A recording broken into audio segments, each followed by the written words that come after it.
اللہ تعالیٰ نے انسان کو یاد کرایا ہے کہ تو نے عبادت اپنے رب کی کرنی ہے، اور فرمایا رب تمہارا وہ ہے جس نے تمہارے لیے زمین کو فرش بنایا ہے، آسمان کو چھت بنایا ہے، اور آسمان سے پانی برسا کے تو زمین سے پھل اگائے ہیں، رزق لکم، وہ بھی تیرے کھانے کے لیے اگائے ہیں۔ وہ جو آسمان سے بارش برسا کے زمین سے سبزہ اور پھل اگائے ہیں تو وہ بھی تیرے لیے۔ جب سارا کچھ تیرے لیے بنایا تو بھی تو عبادت کرنا اپنے رب کی، پھر کسی کو اس کا شریک نہ ٹھہرا۔ ایک چیلنج بھی کیا قرآن مجید نے اس رکوع کے اندر۔ کہا کرتے تھے مکے کے لوگ کہ آپ قرآن مجید کی آیتیں نبی کریم علیہ السلام سے کہا کرتے تھے کہ معاذ اللہ آپ خود بناتے ہیں، بنا کے لاتے ہیں۔ تو اللہ کریم نے فرمایا وَإِن كُنتُمْ فِي رَيْبٍ مِّمَّا نَزَّلْنَا عَلَىٰ عَبْدِنَا فَأْتُوا بِسُورَةٍ مِّن مِّثْلِهِ، اگر تمہیں شک ہو نا اس میں جو ہم نے بندہ خاص پہ نازل کیا ہے تو تم بھی اس جیسی ایک صورت بنا کے لاؤ۔ پڑھے لکھے تو تم بھی ہو نا، مکے میں تم بھی رہتے ہو، تو ایک صورت بنا کے لاؤ۔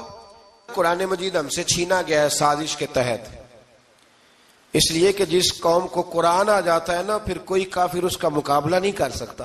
دیکھیں نا اگر کافروں کے پاس جواب ہوتا قرآن پاک کا تو بدر اور احد میں نا کوئی آیت بنا کے لاتے، قرآن کے مقابلے کی تلواریں لے کے نہ آتے، ان کے پاس جواب ہی نہیں تھا۔ اور قیامت تک کسی کافر کے پاس قرآن مجید کا کوئی جواب، قرآن کا کوئی جواب، قسم اللہ کی جواب کوئی نہیں، قرآن کا اس کا کوئی جواب نہیں۔ کیا بات ہے قرآن پاک کی۔ وہ ایک دفعہ مسلمہ کذاب بے ایمان کہنے لگا میں نے بنا لیا ہے قرآن پاک کا جواب، معاذ اللہ۔ جواب کیا بنایا؟ وہ صورت ہے نا القاریۃ ما القاریۃ وما ادراک ما القاریۃ، کھڑکھڑانے والی کیا ہے، کھڑکھڑانے والی تمہیں کیا پتا کیا ہے کھڑکھڑی، قیامت کا ذکر ہے۔ کہنے لگا میں نے اس جیسی صورت بنا لیا، تو کیا بنایا؟ الفیل ملفیل وما ادراک ما الفیل۔ کہنے لگا ہاتھی، تمہیں کیا پتا کیا ہاتھی، تم کیا جانو کیا ہاتھی۔ تو پاس جو اس کے اپنے بیٹھے تھے نا چیلے، کہنے لگے چپ کر جا، سارے زمانے کو پتا ہے ہاتھی کیا ہوتا ہے۔ تو پاگل ہے، اس کے دو کان ہوتے ہیں، ایک سونڈ ہوتی ہے، چار اس کے پیر ہوتے ہیں۔ بیوقوف آدمی قرآن کا مقابلہ کرنا ہے تو کچھ چج کے ساتھ کر، پاگلوں کی طرح مقابلہ کرے گا، جوتے کھائے گا بھی، ہمیں بھی پڑھوائے گا۔ تو قرآن مجید کا کوئی مقابلہ کر سکا؟ تو اس آیہ مبارکہ میں اللہ نے کافروں کو یہ کہا اگر مقابلہ نہیں کر سکتے تو پھر اللہ سے ڈرو، ورنہ دوزخ میں ڈالے جاؤ گے، وہ جس کا ایندھن آدمی اور پتھر ہے، اور بنائی بھی کافروں کے لیے گئی ہے۔ اعدت للکافرین، جہنم کس کے لیے بنائی گئی ہے؟ کافروں اور منافقوں کے لیے۔ مسلمانوں کے لیے بنائی گئی، مسلمان مرضی سے چھلانگے لگائیں تو ان کی موج ہے، ورنہ ان کے لیے جہنم، ان کے لیے اللہ نے جنت بنائی ہے۔ اور یہ بات کرتے ہی رب کریم نے فرمایا اے محبوب علیہ الصلوۃ والسلام مومنوں کو خوشخبری دے دیں کہ اللہ نے ان کے لیے جنت بنائی ہے، اس میں باغات ہیں، انہیں رزق دیا جائے گا کھانے کے لیے، اور اس میں انہیں پاکیزہ بیویاں دی جائیں گی، اور پھر وہ اس میں ہمیشہ رہیں گے، انہیں اس سے نکالا نہیں جائے گا۔ آگے جو آیات کریمہ ہے نا اس کے اندر اللہ تبارک و تعالیٰ نے فرمایا ہے کہ اللہ حیا نہیں کرتا سمجھانے کے لیے مچھر کی مثال بھی دینی پڑے۔ فرمایا قرآن سے کچھ لوگ ہدایت حاصل کرتے ہیں اور کچھ گمراہ ہو جاتے ہیں۔ جب لوگ اپنی مرضی کی تشریحات چاہتے ہیں تو گمراہ ہوتے ہیں، اور جب قرآن کو رسول اللہ صلی اللہ علیہ وسلم اور امت مسلمہ کی تشریحات کی روشنی میں سمجھتے ہیں تو پھر اللہ ہدایت عطا فرماتا ہے۔ پھر اللہ تبارک و تعالیٰ نے آگے ارشاد فرمایا حضرت آدم کی پیدائش کا واقعہ۔ کچھ مفسرین نے لکھا اللہ نے مشورہ کیا تھا فرشتوں سے، وَإِذْ قَالَ رَبُّكَ لِلْمَلَائِكَةِ إِنِّي جَاعِلٌ فِي الْأَرْضِ خَلِيفَةً، لیکن کچھ مفسرین کہتے ہیں کہ اللہ کو ضرورت نہیں فرشتوں سے مشورہ کرنے کی، اللہ نے فرشتوں سے مشورہ نہیں کیا بلکہ رب نے انہیں آگاہ فرمایا تھا کہ میں لگا ہوں زمین پہ اپنا نائب بنانے، میں خلافت دینے لگا ہوں زمین پہ۔ اب یہ تو دینے والی کی مرضی ہے نا اس نے کس کو دینی ہے، یہ تو دینے والے کی مرضی ہے نا اس نے۔ تو کچھ لوگ کہتے ہیں کہ دینے والے سے زیادہ ہمیں پتہ ہے، تو فرشتوں کو بھی یہ اجتہادی خطا ہو گئی، کہنے لگے یا اللہ اسے نہ بنانا، یہ فساد کرے گا، یہ خون ریزیاں کرے گا۔ تو اللہ نے فرمایا جو میں جانتا ہوں وہ تم، اللہ اکبر۔ امام راضی فرماتے جب رمضان آتا ہے تو اللہ فرشتوں سے کہتا ہے ذرا یہ کھول کے دروازے دیکھو نا یہ زمین پہ کیا کر رہے ہیں، تم تو کہتے تھے فساد کریں گے اور یہ سارے تراویحاں پڑھ رہے ہیں. تم تو گویا کہتے تھے فساد کریں گے اور یہ تو دیکھو گویا رمضان کے روزے رکھ رہے. یہ تو میری یاد میں نکلے ہوئے. تم کچھ کہتے تھے اور دیکھو میں نے تمہیں کہا تھا نا جو میں جانتا ہوں وہ تم. اللہ نے پھر حضرت آدم علیہ السلام کو تمام زمانے کے علوم عطا کیے, علم سکھا لیا. تو فرشتوں سے کہا تم بھی ان چیزوں کے نام بتاؤ, تو وہ بتا سکے نہیں. اللہ نے فرمایا اب اس طرح کرو, آدم کو سجدہ کرو. سب نے سجدہ کیا سوائے. وہ کہنے لگا یا اللہ صرف تجھے ہی کرنا ہے. کرنا بھی صرف اللہ کو چاہیے, پر رب کے آگے بھی جھکنا چاہیے, اور جس کے سامنے رب جھکائے نا وہاں بھی. اور یہ جو عاجزی ہے نا, یہ جو جھکنا ہے, یہ علم کے آگے ہے. ہماری مصیبت یہ ہے کہ ہم علم کے آگے بھی گردن جھکانے کو تیار نہیں ہوتے, وہاں بھی ہم خود عالم فاضل بن جاتے. تو فرمایا کہ سب سے کہا سجدہ کرو. سب نے سجدہ کیا سوائے ابلیس کے. تو پھر ہوا کیا, وکان من الکافرین, وہ کافروں میں سے ہو گیا. پھر اللہ نے حضرت آدم کو اور جناب حوا کو نا مقام دے دیا جنت میں رہنے کے لیے, اور کہا سارا کچھ کھانا, درخت کے قریب نہ جانا. ابھی آپ کسی سے کہہ دیں تھوڑا سا کہ پیچھے نہ دیکھنا, یعنی اگر میری سمجھ لیں ادب کی وجہ سے کوئی 1.5-2 منٹ یا 6 منٹ نہیں بھی نہ دیکھے گا تو سوچے گا ضرور کہ پتہ نہیں اب پیچھے کیا ہے, مصیبت کیا ہے. یعنی آپ کہہ کے دیکھ لیں کسی کو, پیچھے نہ دیکھنا. فطرت ہے نا انسان کی, وہ جستجو کرتا ہے. کہا اس درخت کے پاس نہ جانا. تو حضرت حوا سلام اللہ علیہ کہتے ہیں دل میں خیال رہتا تھا کہ آخر ہے کیا درخت کے پاس. یہی انسان کا عقیدہ توحید ہے کہ جہاں سے رب منع کر دے وہاں وہ منع ہو جائے. اور یہ ان کی خطا نہیں تھی, یہ اللہ کی حکمت تھی, چونکہ رب نے تو پہلے کہہ دیا تھا بنایا ہی زمین کے لیے, تو یہ تو سارا کچھ ہونا تھا تو زمین پہ آنا تھا نا. تو حضرت حوا اور جناب آدم کے پاس شیطان آیا. اب اس کو نکال تو دیا تھا پر ابھی اس کا جنت میں آنا جانا بند نہیں ہوا تھا, یہ بھی اللہ کی حکمت تھی. تو وہ کہنے لگا تمہیں پتہ ہے بعد میں مر جاؤ گے. تو حضرت حوا کہنے لگی کیا موت بھی آئے گی؟ کہاں, اس کی تکلیف بھی بڑی ہوگی, تو پھر بچیں گے کیسے؟ تو کہنے لگے پھل کھا لو اس درخت کا. تو بچنے کے لیے پھل کھایا تھا. جس طرح لوگ آج بہت سارے کام بچنے کے لیے کرتے ہیں پر بچ سکتے, بچنے کے لیے پھل کھایا. تو اللہ نے فرمایا زمین پہ چلے جاؤ. تو حضرت آدم زمین پہ آئے. پھر کئی 100 سال روتے رہے. فَتَلَقَّى آدَمُ مِن رَبِّهِ کَلِمَاتٍ. تو پھر اللہ نے خود ہی جناب آدم کو کچھ کلمے سکھائے. علامہ اسماعیل لکی فرماتے ہیں وہ کلمے یہ تھے کہ حضرت آدم نے میرے نبی کا وسیلہ پیش کیا. اللہ کریم نے جناب آدم کی دعا کو مقبول فرما لیا.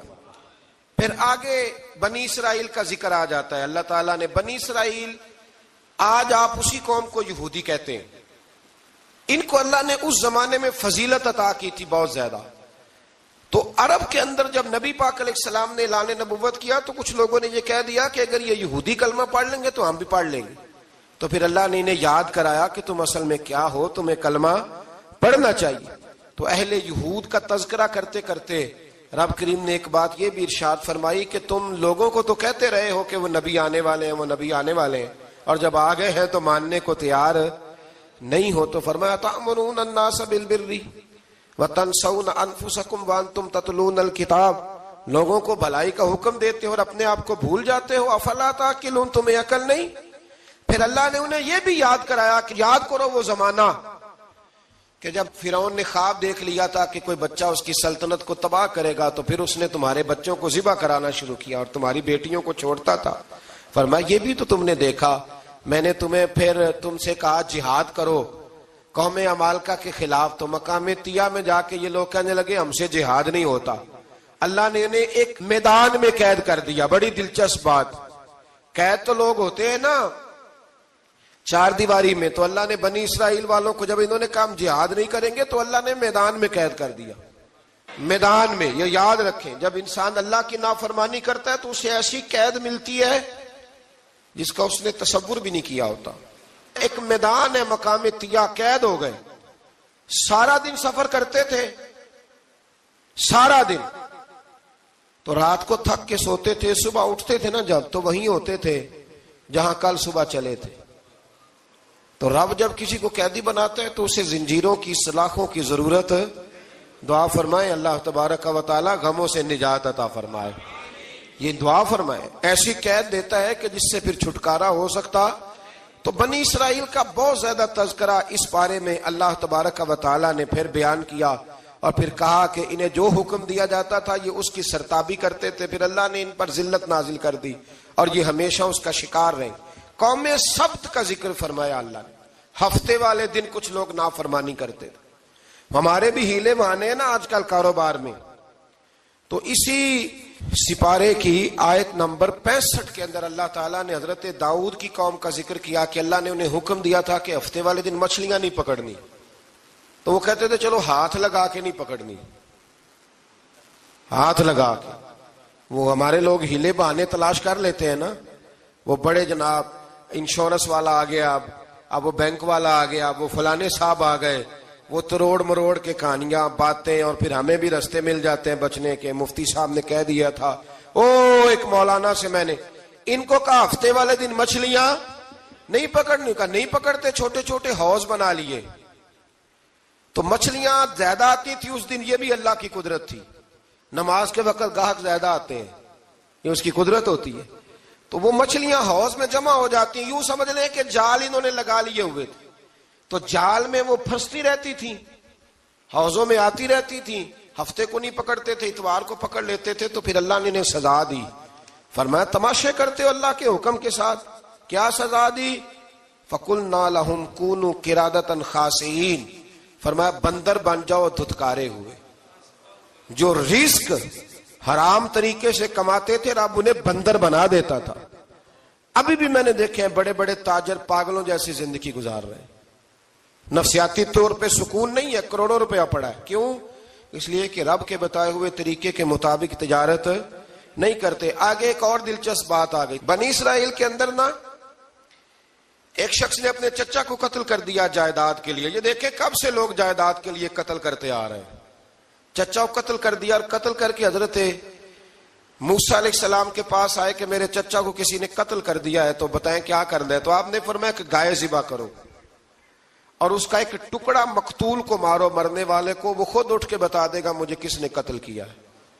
اب ارادہ نہیں تھا گائے ذبح کرنے کا، تو بہانے کرنے لگے۔ ارادہ نہیں نہ ہوتا تو پھر کیا ہوتے ہیں؟ کہنے لگے گائے کس طرح کی ہو، بوڑھی ہو کہ بچی ہو، رنگ کیسا ہو، جوان ہو کہ چھوٹی ہو، حال میں ایک دفعہ چلنا سیکھ گئی ہو یا ابھی نہ سیکھی ہو۔ تو بتاتے گئے تو رب بھی شرطیں بیان کرتا گیا، گہرے زرد رنگ کی ہو، حال کے اندر اسے نہ چلایا گیا ہو، پانی نہ نکالا گیا ہو، نہ بچی ہو نہ جوان ہو، اس کے درمیان ہو۔ یہ ساری شرطیں کہاں پائی جاتی تھیں؟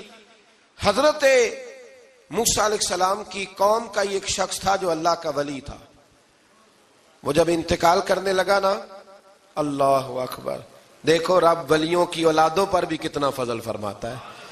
وہ جب انتقال کرنے لگا تو ایک اس کے پاس چھوٹی سی بچیا تھی، گائے کی بچی، اس نے جنگل میں چھوڑ دی۔ کہنے لگا یا اللہ میں تیرے نام پہ چھوڑتا ہوں، میرا بچہ جوان ہو جائے تو اسے دے دینا، اور تو سرمایہ ہی کوئی نہیں۔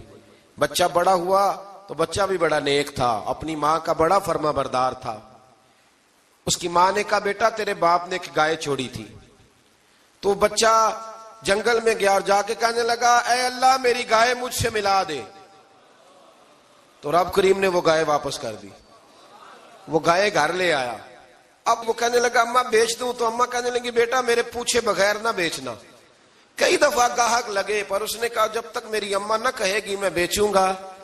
ادھر بنی اسرائیل والے شرطیں جتنی گائے کے بارے میں پوچھ چکے تھے وہ ساری اسی گائے میں پائی جاتی تھی۔ تو یہ ڈھونڈتے ڈھونڈتے وہاں پہنچ گئے، تو کہنے لگے گائے چاہیے۔ تو اس نے کہا بھی تمہاری مرضی سے نہیں، قیمت میری مرضی کی۔ ایک مفسر نے تو یہاں تک لکھا ہے کہ اس نے کہا گائے ذبح کر کے نا، تو جتنا گائے کے اندر گوشت ہوگا نا اتنا ہی کھال کے اندر تو مجھے مال بھر کے دو گے، اتنے ہی سکے بھر کے دو گے، اتنی اشرفیاں بھر کے دو گے، تو پھر تمہیں گائے دوں گا۔ تو پھر یہ گائے انہیں ملی اور یہ گائے لے کر کے آئے۔ زیادہ سوالات نہ کرتے تو زیادہ الجھتے نہ۔ ہم بھی دین کے معاملے میں بڑے سوال جواب کرتے ہیں، اتنا سوال کریں جتنی اس کی ضرورت ہے۔ ان لوگوں نے سوالات زیادہ کیے تو پھر الجھ زیادہ گئے۔ تو میرے بھائی اس کا ذکر بھی اللہ تبارک و تعالیٰ نے پہلے پارے کے اندر بیان فرمایا. پھر اللہ کریم نے فرمایا کہ کچھ ایسے لوگ بھی ہیں یہودیوں میں سے جن کا دعویٰ ہو گیا ہے کہ ہم اللہ کے بڑے پیارے ہیں. فرمایا یہ صرف ان کے منہ کی باتیں، یہ تو قیامت میں پتہ چلے گا نا کہ اللہ کا پیار کس کے ساتھ زیادہ ہے. اور پھر یہ بھی یہودیوں نے دعویٰ کیا ہے، اسی پارے میں اللہ فرماتے ہیں کہ ان کا دعویٰ ہے کہ ہم اللہ کے بڑے پیارے ہیں، جنت میں ہم ہی جائیں گے. تو اللہ فرماتا ہے پھر مرنے کی دعا تو کرو، جنت میں تو مر کے جانا ہے نا. لیکن رب فرماتے ہیں یہ کبھی مرنے کی دعا نہیں کریں گے، اس لیے کہ انہیں پتہ ہے کہ ہم نے آخرت کے لیے کیا بھیجا. لیکن جی پہلا حکم آ گیا یا ایھا الذین آمنوا کہہ کے، پہلی آیت قرآن پاک کی پہلے سپارے میں پہلی آیت جس میں اللہ نے کہا یا ایھا الذین آمنوا. تو پہلا حکم آمنوا کہہ کے آیت نمبر 104 میں جو اللہ نے حکم دیا ہے نا، وہ نبی پاک کی تعظیم کا حکم ہے. پہلا حکم ہی اللہ نے حضور کی عزت اور ناموس کا ارشاد فرمایا. پہلا اس ترتیب کے لحاظ سے وہ ہوا یہ کہ جب نبی پاک کو بات ارشاد کرتے تو صحابہ کرام اٹھ کے عرض کرتے رائینا یا رسول اللہ، حضور سمجھ نہیں آئی ذرا رعایت کر دے. تو یہودیوں کی عبرانی زبان کے اندر نہ ذرا کھینچ کے پڑھتے تھے رائینا، تو اس کا معنی بنتا تھا معاذ اللہ اے ہمارے چرواہے. بکریاں چرانے والے کو بھی وہ رائینا کہتے تھے. تو جب صحابہ یہ کہنے لگے تو اللہ نے منع ہی کر دیا. فرمایا میرے محبوب کے غلاموں، اس لفظ کے پیچھے چھپ کے لوگ میرے نبی کی بے ادبی کر جاتے ہیں. تو جس لفظ کا کوئی ایک معنی بے ادبی والا بنتا ہو وہ لفظ بھی میرے نبی کے لیے نہ کہو. لفظ وہ والے کہو جس میں کوئی بے ادبی کا معنی نکلے نہ. یہاں لوگوں نے بڑے بڑے لفظ نہیں بول دیے، پھر کہتے میرا مطلب یہ تھا، میرا مطلب وہ تھا. تو نے وہ لفظ بولا کیوں جس کا کوئی غلط مطلب بھی نکل سکتا تھا؟ اللہ نے فرمایا یا ایھا الذین آمنوا لا تقولوا رائینا، اے ایمان والو رائینا کہو ہی نہ. تو یا اللہ کیا کہیں؟ فرمایا وقولوا انظرنا، تم کہو یا رسول اللہ ایک نظر فرمائیے. انداز دیکھیے، انظرنا ایک نظر. تو ہمارے بزرگ تو پہلے ہی بڑے پیار والوں نے کہہ دیا یا رسول اللہ انظر حالنا. کہتے کہاں سے لاتے ہو جملے؟ میں نے کہا اللہ کی کتاب سے. یا رسول اللہ انظر حالنا یا حبیب اللہ اسمع قالا. تو تم کہو انظرنا، محبوب نظر کرم کرے، واسمعوا. اور کیا ضرورت ہے دوبارہ پوچھنے کی؟ اللہ کہتا ہے پہلے ہی دھیان سے سنا کرو، پہلے ہی واسمعوا، پہلے ہی احتیاط سے سنو. وللکافرین عذاب علیم، اور کافروں کے لیے دردناک عذاب ہے. لے جی اسی پارے میں اللہ تبارک و تعالیٰ نے پھر اہل یہود کا ذکر کیا. تو یہود کہنے لگے کہ ہم حضرت ابراہیم کے ماننے والے ہیں. تو اللہ کریم نے وہ بھی ذکر کیا کہ میں نے تو ابراہیم کو آزمایا ہے. وَإِذِ ابْتَلَىٰ إِبْرَاهِيمَ رَبُّهُ بِكَلِمَاتٍ فَأَتَمَّهُنَّ، ہم نے ابراہیم کو کچھ چیزوں سے آزمایا ہے، وہ ہماری آزمائش پہ پورے اترے. قَالَ إِنِّي جَاعِلُكَ لِلنَّاسِ إِمَامًا، تو پھر ہم نے انہیں کہا کہ ہم آپ کو پوری دنیا کا امام بنائیں گے. وہ آزمائش کیا تھی؟ آگ میں جانا بھی آزمائش، بیٹے کا نہ ہونا بھی آزمائش. بیٹا ہوا تو پھر اسے وادی غیر ذی زرع ان میں چھوڑ کے آنا بھی آزمائش. بڑا ہوا تو پھر ذبح کرنا بھی آزمائش. فرمایا جہاں جہاں آزمایا ہے نا، ابراہیم ہماری آزمائش میں پورے اترے. فرمایا تو مفت میں حضرت ابراہیم کی اولاد بنتے ہو اور ان کا نام لیتے ہو اور ان کے ساتھ اپنا تعلق بناتے ہو، دیکھو تو صحیح وہ کتنی آزمائشوں سے گزرے. تو اس کا بھی اللہ نے اسی میں ذکر فرمایا. اور پھر وہ بات کرتے تھے حضرت یعقوب کی اور حضرت اسحاق کی. تو فرمایا وہ تو ہمارے اتنے خاص بندے تھے کہ وصال کے وقت بھی انہوں نے اپنی اولادوں کو نصیحت فرمائی تھی کہ اللہ کی توحید پہ قائم رہنا. اس کا ذکر بھی اللہ نے اسی پارے میں بیان فرمایا. اور جو حضرت ابراہیم اور جناب اسماعیل نے کعبہ تعمیر کیا تو اس کا ذکر بھی اللہ تعالیٰ نے اسی پارے میں فرمایا. فرمایا جب وہ کعبہ بنا رہے تھے تو کہہ رہے تھے ربنا تقبل منا، کہہ رہے تھے اے اللہ بنا ہم نے دیا ہے پر مہربانی فرما ہم سے قبول فرما لے. تو جو آیہ کریمہ آخر میں عرض کرنا چاہتا ہوں اس پر بھی تھوڑی توجہ فرمائیں گے تو بات بڑی نکھر کے باہر آئے گی. یہ 16ویں رکوع کے اندر اللہ نے پھر یہود کا اور عیسائیت کا ذکر فرمایا. تو اللہ کریم نے ایک بات ارشاد فرمائی. یہودیوں کے ہاں جب کوئی بچہ پیدا ہوتا تھا پیلے رنگ کے ساتھ اس کو رنگتے تھے، یا کوئی خاص رنگ تھا ان کا. بچہ پیدا ہوتا تو اس پر وہ رنگ چڑھاتے کہ یہ جی ہمارے مذہب کا رنگ ہے. ہمارے ہاں بھی رسمیں ہیں نا اپنی اپنی معاذ اللہ. اپنی اپنی نہیں ہونی چاہیے، اللہ رسول کا حکم ہونا چاہیے۔ تو یہودیوں کے ہاں بچہ پیدا ہوتا تو ایک خاص رنگ چڑھاتے، عیسائیوں کے ہاں پیدا ہوتا تو وہ بھی ایک خاص رنگ چڑھاتے، تو مسلمانوں کے ہاں بچے پیدا ہوئے تو انہوں نے بھی توجہ کی کہ یہ کیا ہو رہا ہے، تو رب کریم نے فرمایا صبغۃ اللہ، رنگ اللہ کا ہی ہے۔ ومن احسن من اللہ صبغہ، اور فرمایا اللہ کے رنگ سے زیادہ خوبصورت کس کا رنگ ہو سکتا ہے؟ اللہ کا رنگ کیا ہے؟ لا الہ الا اللہ محمد الرسول اللہ صلی اللہ علیہ، فرمایا نیلے پیلے کالے رنگ نہ چڑھاؤ، اپنے ذہن پر توحید و رسالت کا رنگ چڑھاؤ، یہ سب سے بہترین رنگ ہے۔ اگر تمہارے ذہنوں پر رب رسول کی توحید کا رنگ چڑھ گیا تو یہ وہ والا رنگ ہے، پھر تمہیں کسی اور رنگ کی طرف جانے کی ضرورت نہیں پڑے گی۔ تو فرمایا رنگ وہ پیدا کرو جو توحید کا ہے، رسالت کا ہے، اس رنگ کی توجہ کرو۔ قرآن مجید کے اس پارے میں اللہ کریم نے مختلف باتیں بیان کر کے آخری رکوع میں یہ جو رنگ کا ذکر فرمایا نا، تو یہ لگتا ہے پورے پارے کا خلاصہ ہے کہ رب کریم نے فرمایا اصل بات یہ ہے کہ تمہاری سوچوں پہ رب رسول کی توحید و رسالت کا رنگ ہونا چاہیے۔ ہر وقت بچہ پیدا ہو، کوئی دنیا سے جائے تو رنگ کس کا ہونا چاہیے؟ اللہ رسول کے۔ اور فرمایا رب تمہارا وہ ہے جس نے تمہارے لیے زمین کو فرش بنایا ہے، آسمان کو چھت بنایا ہے، اور آسمان سے پانی برسا کے تو زمین سے پھل اگائے ہیں، رزق لکم، وہ بھی تیرے کھانے کے لیے اگائے ہیں۔ وہ جو آسمان سے بارش برسا کے زمین سے سبز اور پھل اگائے ہیں تو وہ بھی تیرے لیے۔ جب سارا کچھ تیرے لیے بنایا تو بھی تو عبادت کرنا اپنے رب کی، پھر کسی کو اس کا شریک نہ ٹھہرا۔ ایک چیلنج بھی کیا قرآن مجید نے اس رکوع کے اندر،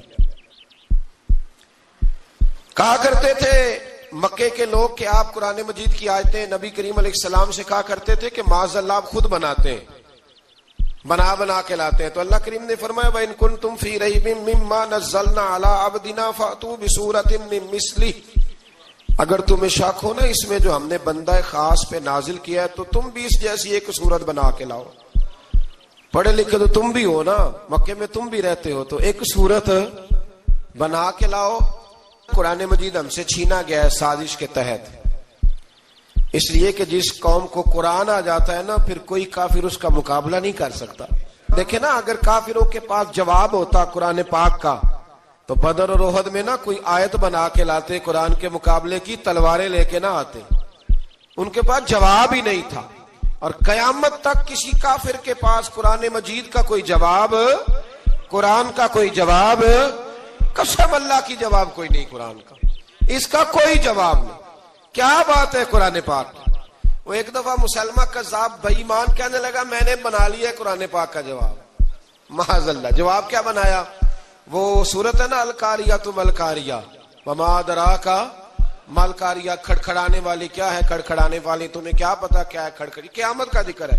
کہنے لگا میں نے اس جیسی صورت بنا لیا، تو کیا بنایا؟ الفیل ملفیل، وما ادراک ملفیل، کہنے لگا ہاتھی، تمہیں کیا پتا کیا ہاتھی، تم کیا جانو کیا ہاتھی۔ تو پاس جو اس کے اپنے بیٹھے تھے نا چیلے، وہ کہنے لگے چپ کر جا، سارے زمانے کو پتا ہے ہاتھی کیا ہوتا ہے۔ تو پاگل ہے، اس کے دو کان ہوتے ہیں، ایک سونڈ ہوتی ہے، چار اس کے پیر ہوتے ہیں۔ بیوقوف آدمی قرآن کا مقابلہ کرنا ہے تو کچھ چج کے ساتھ کر، پاگلوں کی طرح مقابلہ کرے گا، جوتے کھائے گا بھی ہمیں بھی پڑھوائے گا۔ تو قرآن مجید کا کوئی مقابلہ کر سکا؟ تو اس آیہ مبارکہ میں اللہ نے کافروں کو یہ کہا اگر مقابلہ نہیں کر سکتے تو پھر اللہ سے ڈرو، ورنہ دوزخ میں ڈالے جاؤ گے، وہ جس کا ایندھن آدمی اور پتھر ہے، اور بنائی بھی کافروں کے لیے گئی ہے۔ اعدت للکافرین، جہنم کس کے لیے بنائی گئی ہے؟ کافروں اور منافقوں کے لیے۔ مسلمانوں کے لیے بنائی گئی، مسلمان مرضی سے چھلانگے لگائیں تو ان کی موج ہے، ورنہ ان کے لیے جہنم، ان کے لیے اللہ نے جنت بنائی ہے۔ اور یہ بات کرتے ہی رب کریم نے فرمایا اے محبوب علیہ الصلوۃ والسلام مومنوں کو خوشخبری دے دیں کہ اللہ نے ان کے لیے جنت بنائی ہے، اس میں باغات ہیں، انہیں رزق دیا جائے گا کھانے کے لیے، اور اس میں انہیں پاکیزہ بیویاں دی جائیں گی، اور پھر وہ اس میں ہمیشہ رہیں گے، انہیں اس سے نکالا نہیں جائے گا۔ آگے جو آیات کریمہ ہے نا اس کے اندر اللہ تبارک و تعالیٰ نے فرمایا ہے کہ اللہ حیا نہیں کرتا سمجھانے کے لیے مچھر کی مثال بھی دینی پڑے۔ فرمایا قرآن سے کچھ لوگ ہدایت حاصل کرتے ہیں اور کچھ گمراہ ہو جاتے ہیں۔ جب لوگ اپنی مرضی کی تشریحات چاہتے ہیں تو گمراہ ہوتے ہیں، اور جب قرآن کو رسول اللہ صلی اللہ علیہ وسلم اور امت مسلمہ کی تشریحات کی روشنی میں سمجھتے ہیں تو پھر اللہ ہدایت عطا فرماتا ہے۔ پھر اللہ تبارک و تعالی نے آگے ارشاد فرمایا حضرت آدم کی پیدائش کا واقعہ۔ کچھ مفسرین نے لکھا اللہ نے مشورہ کیا تھا فرشتوں سے، وَإِذْ قَالَ رَبُّكَ لِلْمَلَائِكَةِ إِنِّي جَاعِلٌ فِي الْأَرْضِ خَلِيفَةً، لیکن کچھ مفسرین کہتے ہیں کہ اللہ کو ضرورت نہیں فرشتوں سے مشورہ کرنے کی، اللہ نے فرشتوں سے مشورہ نہیں کیا، بلکہ رب نے انہیں آگاہ فرمایا تھا کہ میں لگا ہوں زمین پہ اپنا نائب بنانے، میں خلافت دینے لگا ہوں زمین پہ۔ اب یہ تو دینے والی کی مرضی ہے نا اس نے کس کو دینی ہے، یہ تو دینے والے کی مرضی ہے نا اس نے۔ تو کچھ لوگ کہتے ہیں کہ دینے والے سے زیادہ ہمیں پتہ ہے، تو فرشتوں کو بھی یہ اجتہادی خطا ہو گئی، کہنے لگے یا اللہ اسے نہ بنانا، یہ فساد کرے گا، یہ خون ریزیاں کرے گا۔ تو اللہ نے فرمایا جو میں جانتا ہوں وہ تم، اللہ اکبر۔ امام راضی فرماتے جب رمضان آتا ہے تو اللہ فرشتوں سے کہتا ہے ذرا یہ کھول کے دروازے دیکھو نا یہ زمین پہ کیا کر رہے ہیں، تم تو کہتے تھے فساد کریں گے اور یہ سارے تراویحاں پڑھ رہے ہیں، تم تو گویا کہتے تھے فساد کریں گے اور یہ تو دیکھو گویا رمضان کے روزے رکھ رہے ہیں، یہ تو میری یاد میں نکلے ہوئے، تم کچھ کہتے تھے اور دیکھو میں نے تمہیں کہا تھا نا جو میں جانتا ہوں وہ تم۔ اللہ نے پھر حضرت آدم علیہ السلام کو تمام زمانے کے علوم عطا کیے، علم سکھا لیا۔ تو فرشتوں سے کہا تم بھی ان چیزوں کے نام بتاؤ، تو وہ بتا سکے نہیں۔ اللہ نے فرمایا اب اس طرح کرو آدم کو سجدہ کرو، سب نے سجدہ کیا سوائے، وہ کہنے لگا یا اللہ صرف تجھے ہی کرنا ہے، کرنا بھی صرف اللہ کو چاہیے، پر رب کے آگے بھی جھکنا چاہیے، اور جس کے سامنے رب جھکائے نا وہاں بھی۔ اور یہ جو عاجزی ہے نا، یہ جو جھکنا ہے یہ علم کے آگے ہے۔ ہماری مصیبت یہ ہے کہ ہم علم کے آگے بھی گردن جھکانے کو تیار نہیں ہوتے، وہاں بھی ہم خود عالم فاضل بن جاتے ہیں۔ تو فرمایا کہ سب سے کہا سجدہ کرو، سب نے سجدہ کیا سوائے ابلیس کے۔ تو پھر ہوا کیا وکان من الکافرین، وہ کافروں میں سے ہو گیا۔ پھر اللہ نے حضرت آدم کو اور جناب حوا کو نا مقام دے دیا جنت میں رہنے کے لیے، اور کہا سارا کچھ کھانا، درخت کے قریب نہ جانا۔ ابھی آپ کسی سے کہہ دیں تھوڑا سا کہ پیچھے نہ دیکھنا، یعنی اگر میری سمجھ لیں ادب کی وجہ سے کوئی 1.5-2 منٹ یا 6 منٹ نہیں بھی نہ دیکھے گا تو سوچے گا ضرور کہ پتہ نہیں اب پیچھے کیا ہے، مصیبت کیا ہے۔ یعنی آپ کہہ کے دیکھ لیں کسی کو، پیچھے نہ دیکھنا، فطرت ہے نا انسان کی، وہ جستجو کرتا ہے، کہا اس درخت کے پاس نہ جانا۔ تو حضرت حوا سلام اللہ علیہ کہتے ہیں دل میں خیال رہتا تھا کہ آخر ہے کیا درخت کے پاس۔ یہی انسان کا عقیدہ توحید ہے کہ جہاں سے رب منع کر دے وہاں وہ منع ہو جائے، اور یہ ان کی خطا نہیں تھی، یہ اللہ کی حکمت تھی، چونکہ رب نے تو پہلے کہہ دیا تھا بنایا ہی زمین کے لیے، تو یہ تو سارا کچھ ہونا تھا تو زمین پہ آنا تھا نا۔ تو حضرت حوا اور جناب آدم کے پاس شیطان آیا، اب اس کو نکال تو دیا تھا پر ابھی اس کا جنت میں آنا جانا بند نہیں ہوا تھا، یہ بھی اللہ کی حکمت تھی۔ تو وہ کہنے لگا تمہیں پتہ ہے بعد میں مر جاؤ گے؟ تو حضرت حوا کہنے لگی کیا موت بھی آئے گی؟ کہاں، اس کی تکلیف بھی بڑی ہوگی، تو پھر بچیں گے کیسے؟ تو کہنے لگے پھل کھا لو اس درخت کا۔ تو بچنے کے لیے پھل کھایا تھا۔ جس طرح لوگ آج بہت سارے کام بچنے کے لیے کرتے ہیں پر بچ سکتے، بچنے کے لیے پھل کھایا تو اللہ نے فرمایا زمین پہ چلے جاؤ۔ تو حضرت آدم زمین پہ آئے، پھر کئی 100 سال روتے رہے۔ فَتَلَقَّى آدَمُ مِن رَبِّهِ کَلِمَاتٍ، تو پھر اللہ نے خود ہی جناب آدم کو کچھ کلمے سکھائے۔ علامہ اسماعیل لکی فرماتے ہیں وہ کلمے یہ تھے کہ حضرت آدم نے میرے نبی کا وسیلہ پیش کیا، تو اللہ کریم نے جناب آدم کی دعا کو مقبول فرما لیا۔ پھر آگے بنی اسرائیل کا ذکر آ جاتا ہے۔ اللہ تعالیٰ نے بنی اسرائیل، آج آپ اسی قوم کو یہودی کہتے ہیں، ان کو اللہ نے اس زمانے میں فضیلت عطا کی تھی بہت زیادہ۔ تو عرب کے اندر جب نبی پاک علیہ السلام نے اعلان نبوت کیا تو کچھ لوگوں نے یہ کہہ دیا کہ اگر یہ یہودی کلمہ پڑھ لیں گے تو ہم بھی پڑھ لیں گے۔ تو پھر اللہ نے انہیں یاد کرایا کہ تم اصل میں کیا ہو، تمہیں کلمہ پڑھنا چاہیے۔ تو اہل یہود کا تذکرہ کرتے کرتے رب کریم نے ایک بات یہ بھی ارشاد فرمائی کہ تم لوگوں کو تو کہتے رہے ہو کہ وہ نبی آنے والے ہیں، وہ نبی آنے والے ہیں، اور جب آ گئے ہیں تو ماننے کو تیار نہیں ہو۔ تو فرمایا تأمرون الناس بالبر وتنسون انفسکم وانتم تتلون الکتاب لوگوں کو بھلائی کا حکم دیتے ہو اور اپنے آپ کو بھول جاتے ہو. افلا تعقلون, تمہیں عقل نہیں؟ پھر اللہ نے انہیں یہ بھی یاد کرایا کہ یاد کرو وہ زمانہ کہ جب فرعون نے خواب دیکھ لیا تھا کہ کوئی بچہ اس کی سلطنت کو تباہ کرے گا, تو پھر اس نے تمہارے بچوں کو ذبح کرانا شروع کیا اور تمہاری بیٹیوں کو چھوڑتا تھا. فرمایا یہ بھی تو تم نے دیکھا, میں نے تمہیں پھر تم سے کہا جہاد کرو قوم عمالقہ کے خلاف, تو مقام طیہ میں جا کے یہ لوگ کہنے لگے ہم سے جہاد نہیں ہوتا. اللہ نے انہیں ایک میدان میں قید کر دیا. بڑی دلچسپ بات, قید تو لوگ ہوتے ہیں نا چار دیواری میں, تو اللہ نے بنی اسرائیل والوں کو جب انہوں نے کہا جہاد نہیں کریں گے تو اللہ نے میدان میں قید کر دیا. میدان میں, یہ یاد رکھیں, جب انسان اللہ کی نافرمانی کرتا ہے تو اسے ایسی قید ملتی ہے جس کا اس نے تصور بھی نہیں کیا ہوتا. ایک میدان ہے مقام طیہ, قید ہو گئے. سارا دن سفر کرتے تھے, سارا دن, تو رات کو تھک کے سوتے تھے, صبح اٹھتے تھے نا جب, تو وہیں ہوتے تھے جہاں کل صبح چلے تھے. تو رب جب کسی کو قیدی بناتا ہے تو اسے زنجیروں کی سلاخوں کی ضرورت. دعا فرمائے اللہ تبارک و تعالی غموں سے نجات عطا فرمائے. یہ دعا فرمائے, ایسی قید دیتا ہے کہ جس سے پھر چھٹکارا ہو سکتا. تو بنی اسرائیل کا بہت زیادہ تذکرہ اس بارے میں اللہ تبارک و تعالی نے پھر بیان کیا, اور پھر کہا کہ انہیں جو حکم دیا جاتا تھا یہ اس کی سرتابی کرتے تھے. پھر اللہ نے ان پر ذلت نازل کر دی اور یہ ہمیشہ اس کا شکار رہے. قوم سبت کا ذکر فرمایا اللہ نے. ہفتے والے دن کچھ لوگ نافرمانی کرتے. ہمارے بھی ہیلے بہانے ہیں نا آج کل کاروبار میں.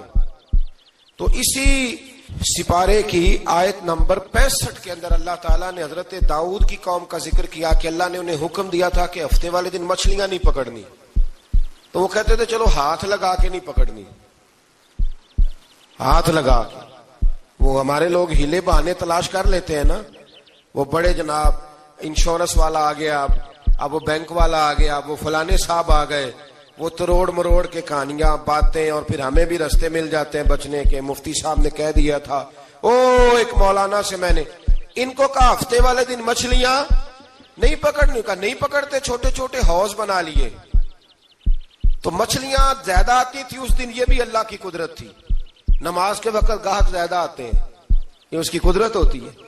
تو وہ مچھلیاں حوض میں جمع ہو جاتی ہیں. یوں سمجھ لیں کہ جال انہوں نے لگا لیے ہوئے تھے, تو جال میں وہ پھنستی رہتی تھی, حوضوں میں آتی رہتی تھی. ہفتے کو نہیں پکڑتے تھے, اتوار کو پکڑ لیتے تھے. تو پھر اللہ نے انہیں سزا دی. فرمایا تماشے کرتے ہو اللہ کے حکم کے ساتھ. کیا سزا دی؟ فَقُلْنَا لَهُمْ كُونُوا قِرَادَةً خَاسِئِينَ. فرمایا بندر بن جاؤ دھتکارے ہوئے. جو رزق حرام طریقے سے کماتے تھے رب انہیں بندر بنا دیتا تھا.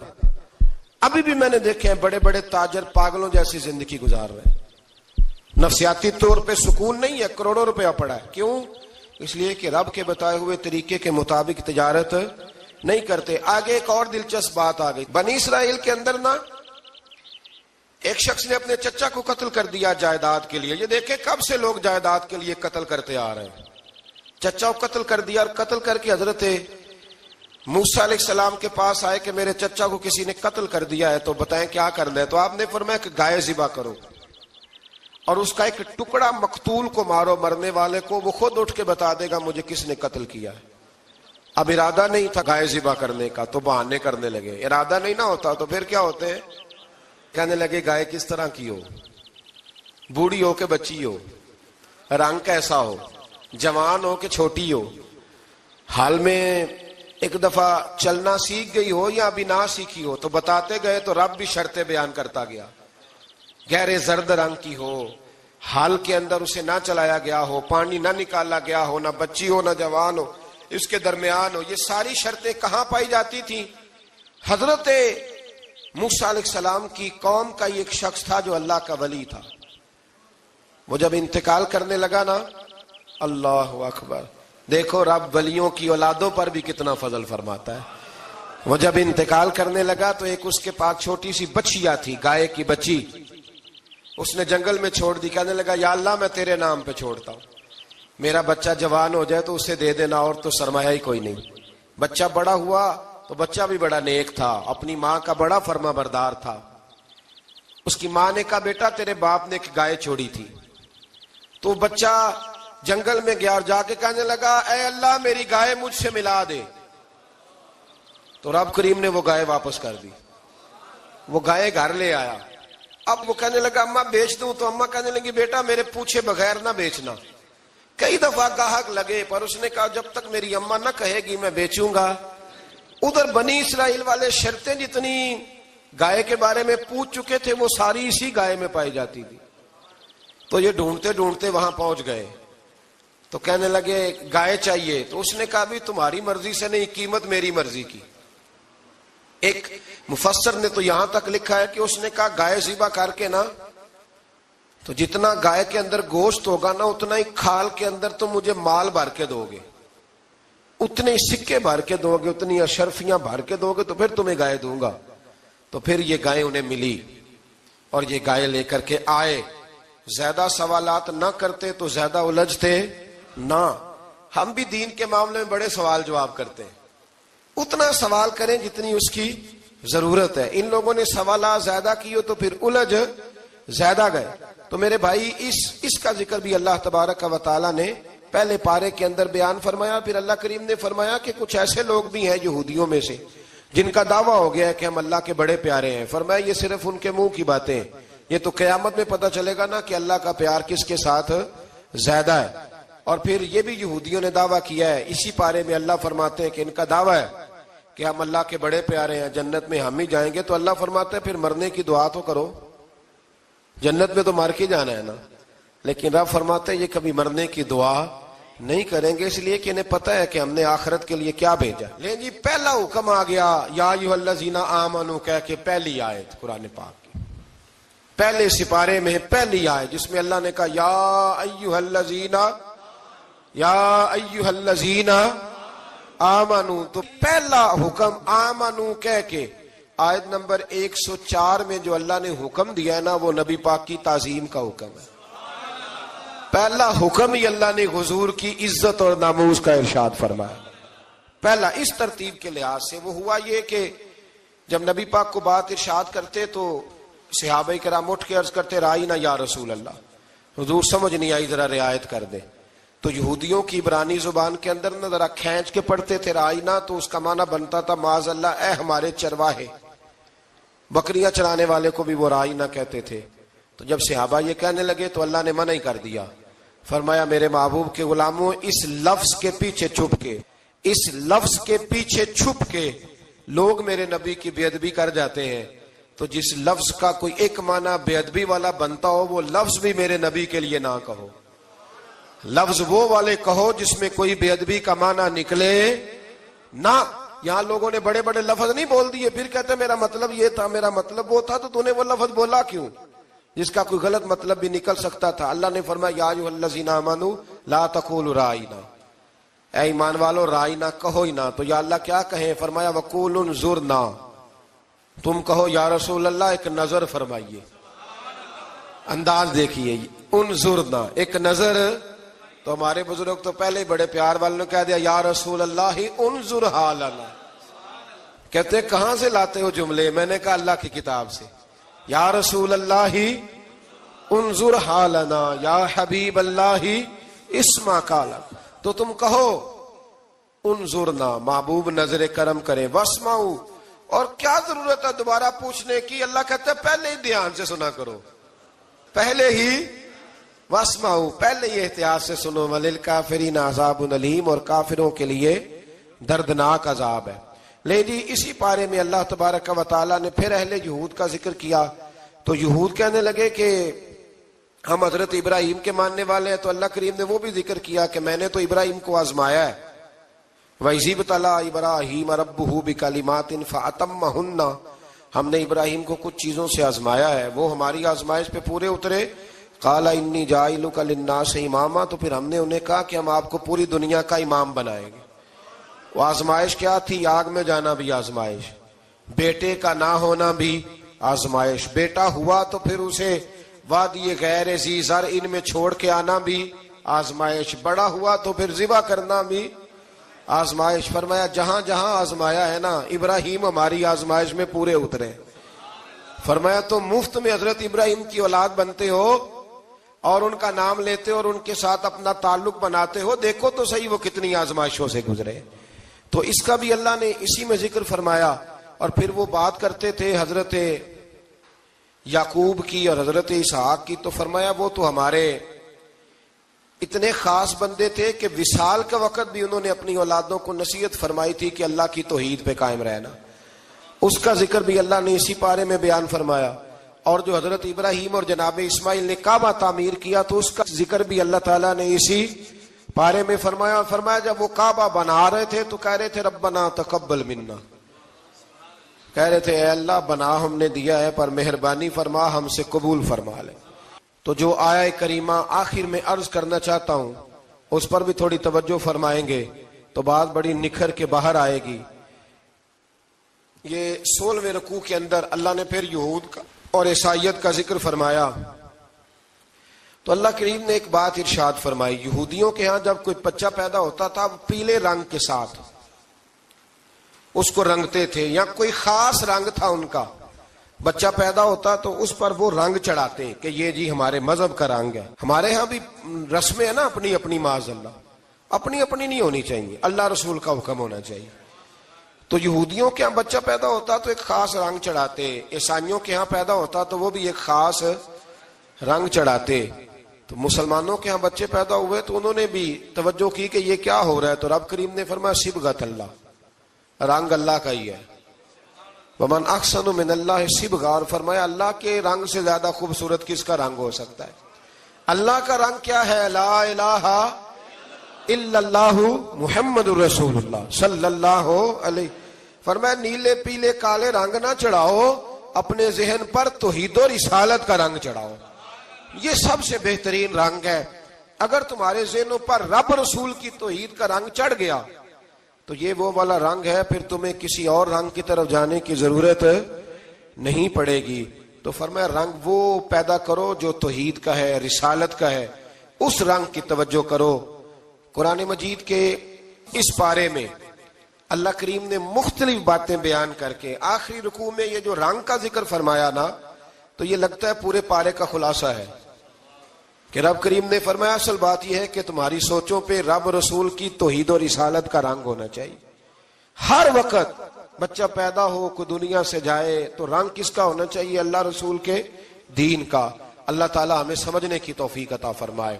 آخر دعوانا ان الحمدللہ.